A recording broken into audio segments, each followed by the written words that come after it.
math tutorials. They got a big grant from the Gates Foundation. So yeah, there's plenty of them out there. While you bring up that Gates Foundation thing, it was on Yahoo News the other day. Melinda Gates was making a speech, a presentation about why people need to get vaccinated for measles. Yes. I had a personal challenge getting that to download and to save it somewhere so that I could show my students or have it available for them. So I don't know if. What was it? What was it? Was it on? What did you say? Yahoo News? Yeah, it was on Yahoo News. Measles vaccine. Okay. Let's see what we can do. Okay. All right. All right. Let's go ahead. Probably go ahead. I'm seeing a couple people in the other room. So how about, Bruce, we just go ahead and point out the obvious is that if you have questions along the way, or you have something to suggest to the group, that's what we're all about. And kind of if you have ideas for other topics. So we already know what we're going to do in 2 weeks. So we're going to, the second week of February, we're going to do what, Bruce? We're going to go over the Microsoft Office agreement, which allows all faculty and staff to download and use all the Office products, which also include a subscription to OneDrive, which is gives you 1 terabyte of storage that's accessible from any computer that has internet access. You can log into that computer, and as well as OneNote, which is kind of like Evernote, but again accessible from any computer that has internet access. So it's all. So we'll kind of talk about that, and then it all ties in with all your mobile devices as well as your desktop machines. And we're definitely encouraging all employees or interested parties and students now. So I heard a little bit from students, and we'll try to get the word out in the voice and miscellaneous. But in the meantime, should we take a look at the photo app that comes with your iPad? Everybody get your iPads ready. All right. And along those same lines, while we're doing that, so I'm having trouble. I could see in West Burlington, maybe if I tap on that. There we go. Now I can see. All right. I just need to tap on the icon. So, all right. So does everybody know everybody? That's a good point. All right. So I'm Bruce Huddleston. Unfortunately, you're seeing me. So let's move on to the next. Some better looking people now. Well, I know, but better looking. But I'm Libby Snipes, and I'm Mike Salee. Okay. I'm Carleen Woodside. Very good. Lisa Orth. Hi, Lisa. Woohoo! Hey, Lisa. And kind of what do we want to look at today? We have things in mind, but we want to make this to meet your needs, make your time useful here. Can you give me a link to that one conference you were just talking about where it had what successful teachers do with iPads? I'd like to watch it. Yep. I will do that. Anything else? I'm most interested in learning how I can use my iPad to record my students' speeches so that they can view them without. Right now what I do is I use the flip cameras, and they have a flash drive, and we download and then upload, and I'd like to be able to streamline that process. Okay. Do you use your own flip recorder, or do the students have? It's yours, right? Well, yeah. Okay. Colleges, not mine. The colleges.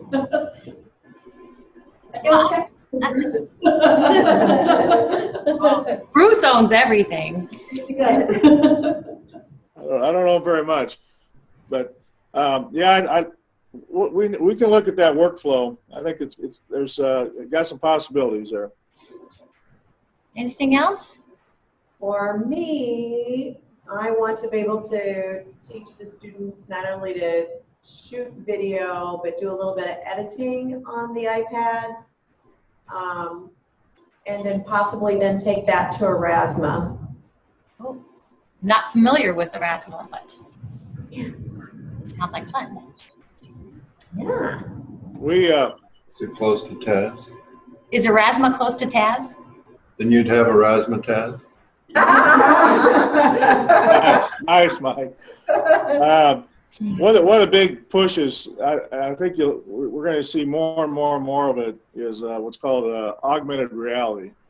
So it takes what you see in front and then it supplements that or adds on to it.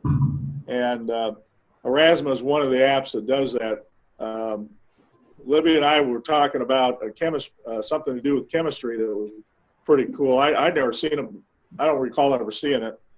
And where you have these blocks that have the periodic the symbols for the chemicals in the periodic table.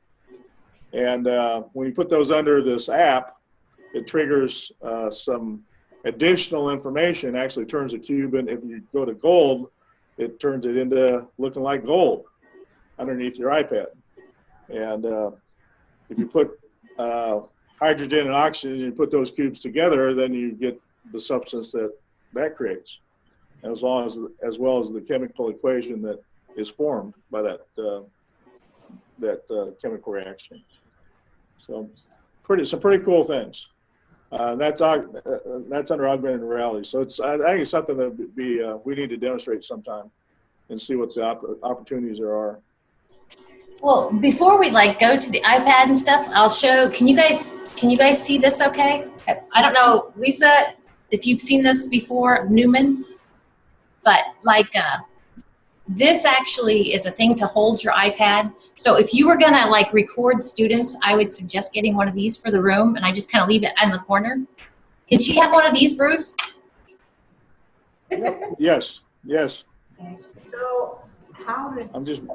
is it called a tripod for an iPad, or what's the deal? I'll show you. It's a stand that holds the iPad. So you can basically use your iPad as you could use your iPad as a document camera, or you can also angle it so you can use it almost like a tripod. It just holds. You clamp your tablet in there, and there's all sorts of different angles. You can have it flat, so you can put something underneath it and project it, or you could stand it like this and record somebody. So I just think it'd be handy. I have iPad tripods on my tech requests, but this looks so much more flexible. I need to swap my tech request out. Well, ask for a couple of those. I'd kind of depends on what you're doing.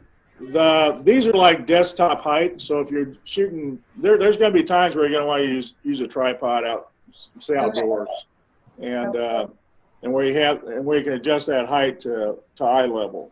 These are going to be what Libby showed is something that sits on the desktop. That's true. It's the tabletop. You might rather want the tripod thingy too. Yeah. Okay. So shall we take a look at the app right quick? Yes, let's do. Okay, so Bruce has it set up over here with a product called Air Server. And so Air Server allows me to show my iPad on the screen. So let me share that with you. Now do you see my iPad? We do. Good. And on mic, it's going to be a little cut off, I think. There we go. Okay. There we go. So if we click on the camera, well, maybe not so obviously, everybody's with their exposure of this but we're on the side, you see this time lapse, And that's video, and there's time lapse. So it's like a little radial dial that you pick what you want to do with your camera app. You're breaking up, Libby. Suggestions, Bruce? Just repeat what you said. It'll kind of come and go. So maybe if you can hold the iPad steady, and then just repeat what you said a couple times. Okay.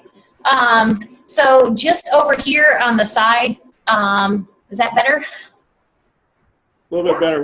What happens is it takes more bandwidth to show the moving action versus just the static. So if you just hold it there and while you're talking, I think it'll help a little bit. Oh, okay. Well, I don't have much more to add then, just to play around with what you want to do. The time-lapse video, in case you're not real familiar, because I wasn't with it, but basically, if you want to take something, it's the opposite of slow motion. So if something takes a long time, basically you take a movie of it and it condenses it down to something short. It's pretty cool. One of the things too, when you're thinking about shooting video, is start small, because it can get big real quickly and then it gets unwieldy. But start small. When I say small, I'm thinking 5 seconds. Think there's a video service out there called Vine, and I think Vine movies are 5 or 6 seconds, and they just keep repeating themselves over and over again. So think small initially as you're shooting. Now that kind of goes different than something that Jennifer was talking about recording students, but Right. in that case, what you're shooting is not going to entail any editing. You just get the raw video, and that's all you care about. So that's a little different story. But if you're looking at doing some editing of something, you want to kind of think in terms of 5-second segments. And if you watch some videos on that aren't actual, even if they are movies, oftentimes a lot of clips aren't any longer than 5 seconds before they change to another area of that particular room or another angle. So a lot of the actual even movies are shot in 5-second segments. Well, let's go ahead and assume that you took your movie and such, and so I'm going to go over to the Photos app, and it should come up, well, actually it came up in albums for me, and you can see it's broken up into the overall camera roll, which has everything I ever took. Some of it's related to school, some of it's not. But if I go back to videos, actually, I took, can you guys hear me okay? Yes. Oh, good. So some of those videos have like a little circle. That means they're time lapse. So just for kicks, I took this morning. I wonder if this is going to crackle on us. Can you guys see this okay? Yes. Yep. Okay, so it's, have you ever heard, like, if you ever heard of watching paint dry, or I don't know, but what you're watching is water boil. And it's time lapse, so it's actually speeded up. Am I crackling? No, it's good now. Wow.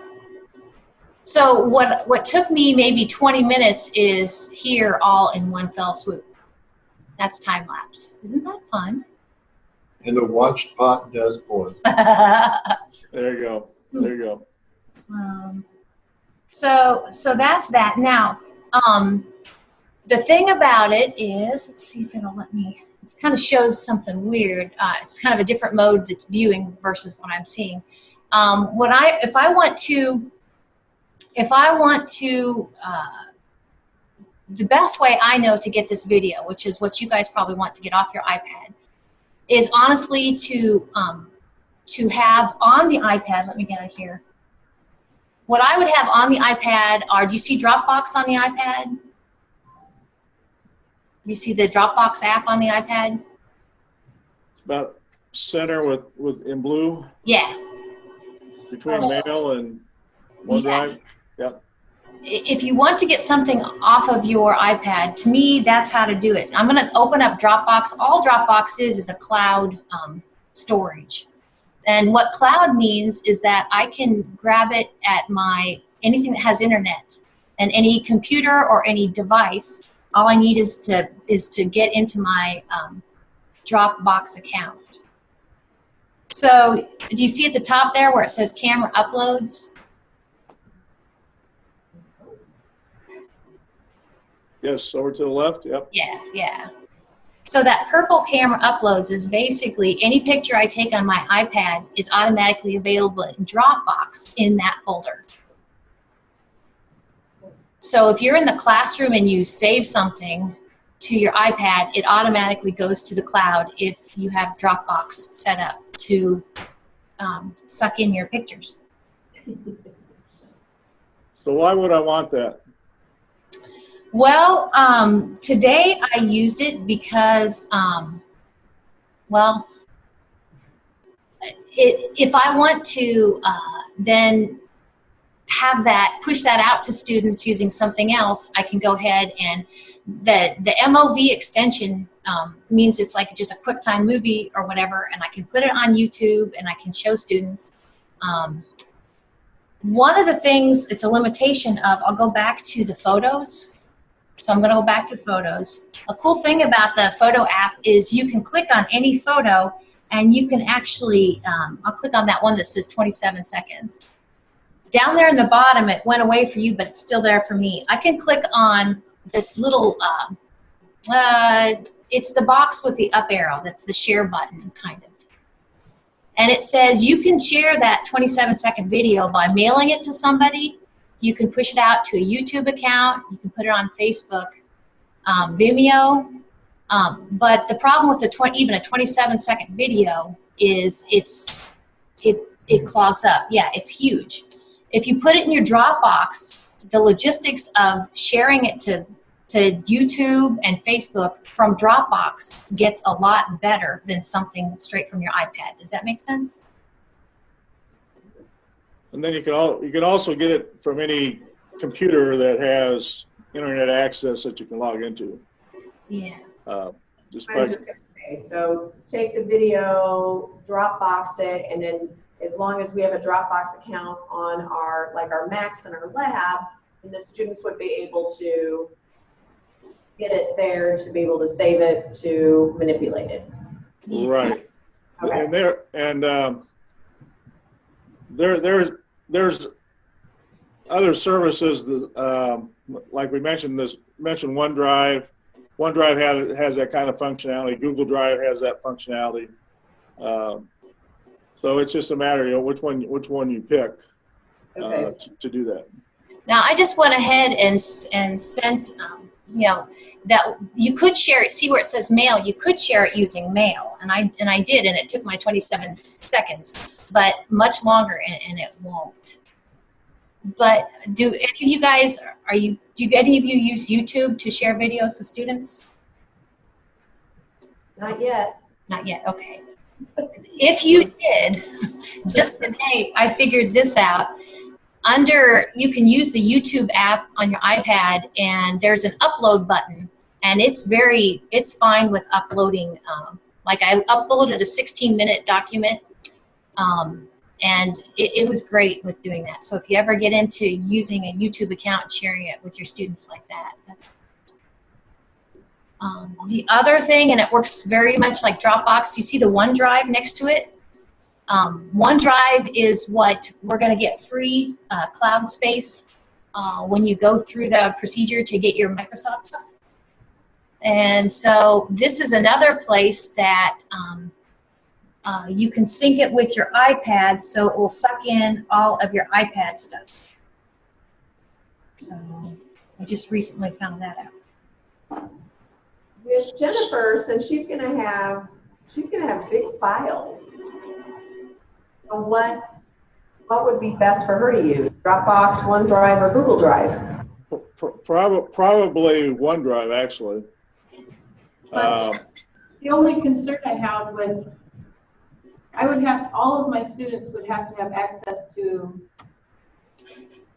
the OneDrive, right? I have. All of your students could have access to your OneDrive.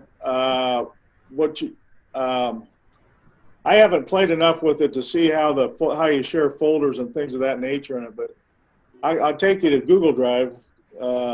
Google Drive, you could create a class folder, say Speech 101, and then within that folder you could create, each individual student has a folder, and if they share that folder with you, so basically I'm saying that they have to have an account, a Google account in this case, they would create a folder and they would share that folder with you. So when you record on the iPad, when they're done, then you could upload it to their folder.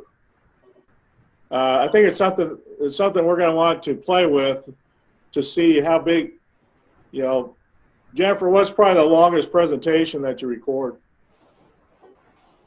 5 minutes, 10 minutes?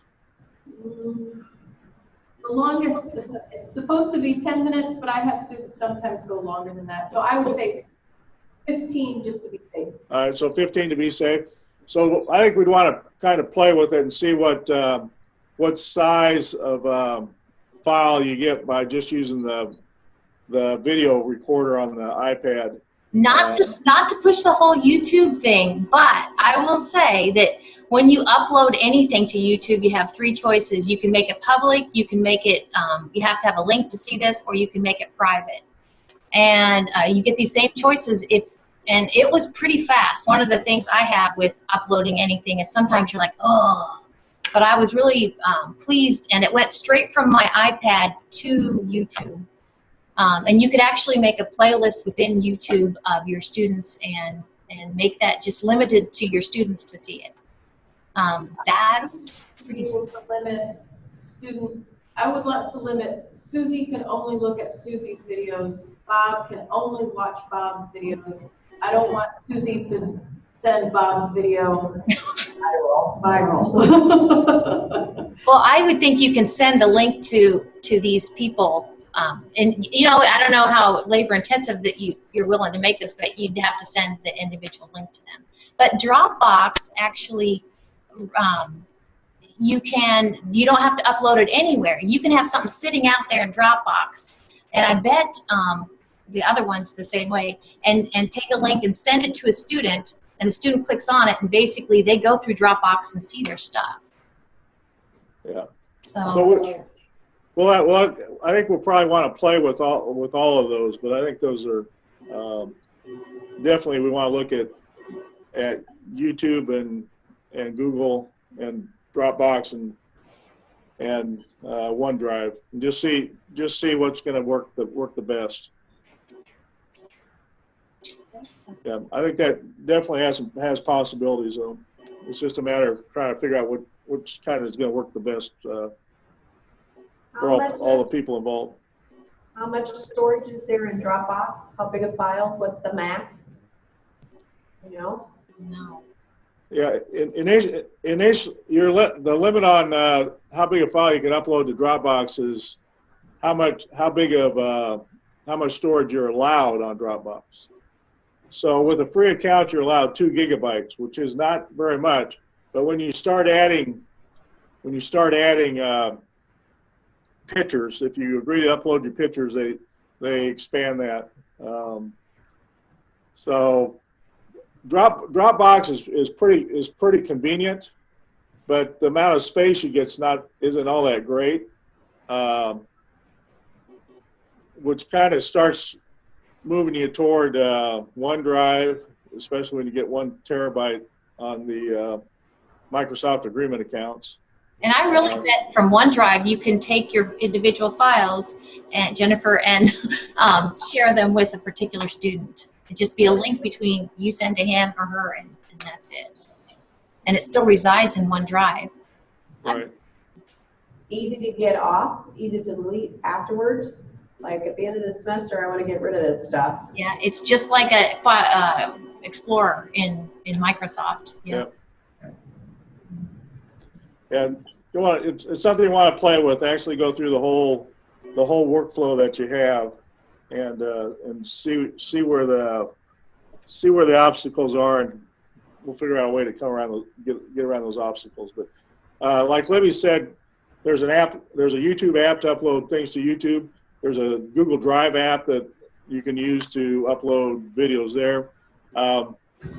Again, it kind of depends on how big the file is. There's actually a real cool one. Well, there's a lot of them like to do this, where you can have two iPads that are on the same network, and you can just say, I want to send this file from Jennifer's iPad to Carlene's iPad, and it's called AirDrop, and it works really slick. So sometimes for quick and dirty that works real well, but just all the different ways of moving files, short of getting out a floppy disk. The videotapes that I used to have. Yeah. Yeah, or the videotapes. Yeah. Yeah. I'm gonna go listen to speeches. Thank you, everybody. All right. Thank you, Jennifer. Thanks, Jennifer. Well, anything else? Yeah, that's right. I don't think we talked much maybe about how you can edit the videos, but That's okay. Bruce, what do you think about the little editing stuff within iPad here? Like well, you've got a number of different options. One option would be to use iMovie. iMovie on the iPad works pretty good for editing. Has some interesting features. I think I haven't played around enough with what they've done with the app now is I don't even think you can buy iMovie anymore for the iPad. Now that I think about that, I have the icon on my iPad, but you probably have that, but I don't think you can buy it anymore. But you could use iMovie. You could use within the photo app on the latest. If we have the latest version of the operating system, on the photo app, there's editing that you can do as well. And if you're talking primarily just cropping, cutting things off the beginning, cutting things out of the middle, or cutting things off at the ends. I think there's plenty of those opportunities there. otherwise you use Premiere. On the desktop, Premiere, Final Cut Pro. Even YouTube has an editor now that works pretty good. Really? Yep. Yeah. If you go to one of your videos on YouTube, and there's an editor. Let me see if I can keep talking amongst yourself while I kind of find this, and I'll see if I can show it from my desktop. well, you guys, the Zoom, the version of Zoom we have, which is free, is going to kick us off in 2.5 minutes. Okay. All right. Well, let me see if I can. Well, I'm thinking students will take video on the iPad, and then we're going to need to get it into Premiere on the Macs and the labs. So that's why I was interested in, okay, what do you think the best way for us to get it off the iPad onto our station so that they can manipulate? So. All right, very, very quickly here, I'm going to share my desktop. Okay.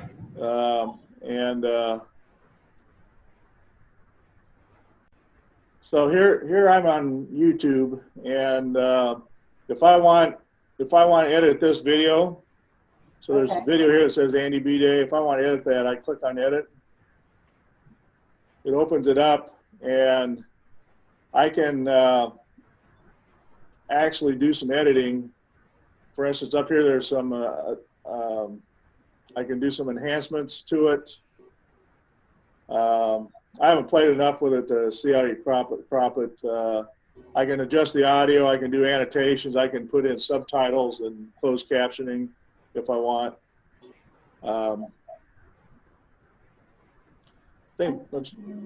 You know, I was thinking, Carl, about I still would, like Bruce was saying, I'd have either the student have a Google account or a OneDrive or Dropbox and have that program on your iPad. Then the student who's using the iPad needs to log in with his or her information on the iPad, and then it will suck into, and then they need to open that same account at a PC. I don't know, and have Yeah. access to it. Yeah, there's some editing that they can do on the iPad, but again, it just depends on how in depth you want to get with the.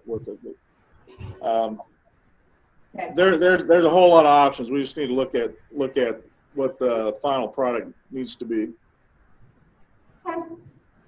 Thank you. All right. Well, thank you very much for coming, and we'll be back in a couple weeks. All right. Bye, guys. Bye. Have a good day. You too.